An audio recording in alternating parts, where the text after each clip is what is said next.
Donc grand 2, grand 2,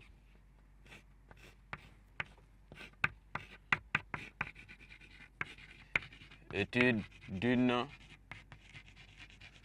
courbe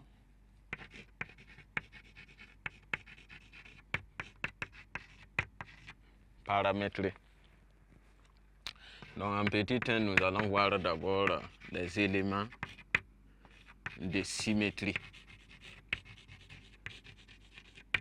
Les éléments de symétrie. Donc pour les éléments de symétrie, on va résumer tout simplement. Donc on va étudier la parité et la parité d'abord de chacun des expressions xt et yt. Donc quand on va finir, on pourra maintenant décider de la nature donc de la symétrie de la courbe paramétrée.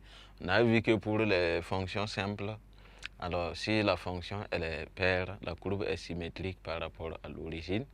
Et si c'est impair, c'est symétrique. J'ai dit si c'est pair, symétrique par rapport à l'arc des ordonnées et impair par rapport à l'origine.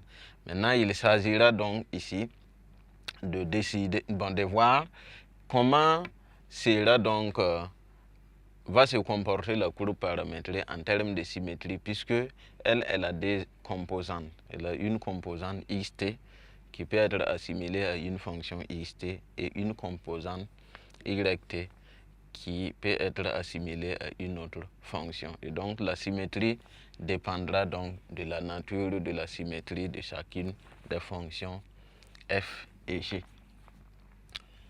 Donc, quand on étudie la symétrie,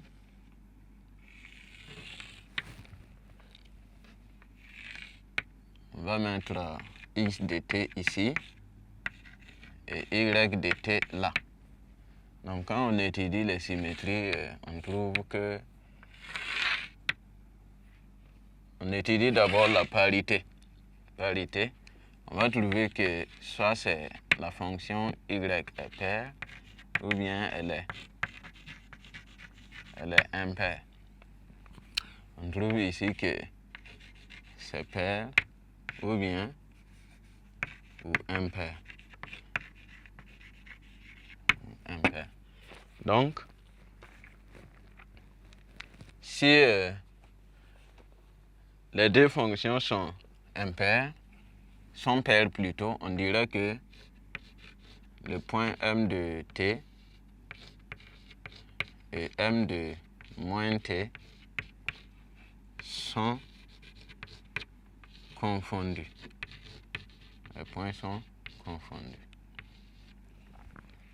Donc parce que la parité consiste à étudier l'image de moins t par la fonction x et l'image de moins t par la fonction y. Donc ça permet de décider de la position. Donc l'élément de symétrie, c'est la position des deux points. Donc on trouve que les deux points sont confondus. Maintenant, si x de t, ouais, si x de t est impair et y est pair, alors les points m de t et m de moins t sont symétriques.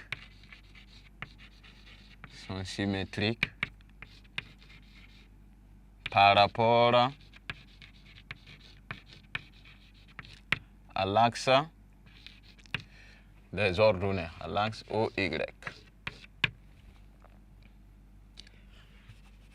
Maintenant, si le x de t est pair et le y est impair, les points m de t et m de moins t sont symétriques.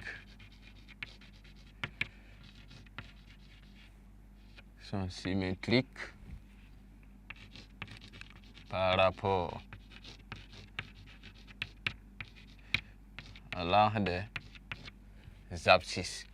Maintenant, si les deux sont impairs, les points m de t et m de moins t sont symétriques. Symétriques par rapport à l'origine du repère. Donc, sont symétriques par rapport à l'origine du repère. Donc, voici un peu comment on étudie la symétrie par rapport au groupe paramétré. Donc, ici, ça veut dire que quand c'est symétrique, quand les deux points sont symétriques par rapport à l'un des ordonnées, à l'un des abscisses ou à l'origine, ça veut dire que notre groupe paramétré aussi suit la même symétrie. Donc ici, si le x est impair et le y pair, c'est symétrique par rapport à l'axe des ordonnées. Donc le groupe paramétré sera symétrique par rapport à l'un des ordonnées. Ici, elle sera symétrique par rapport à l'un des abscisses et là par rapport à l'origine. Ici, les deux points sont confondus. Il n'y a pas en réalité d'éléments de symétrie. On peut expliquer ces différents éléments par un graphique. Donc, on trace un repère.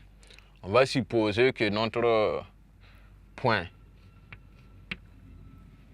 M, dont les coordonnées sont xt, et à quelque part ici, yt. Alors, nous allons placer x de moins t, y de moins t. Donc ici, y de moins t, il faut que ça soit proportionnel. Donc y de moins t sera là. Et ici, c'est plutôt moins y de t.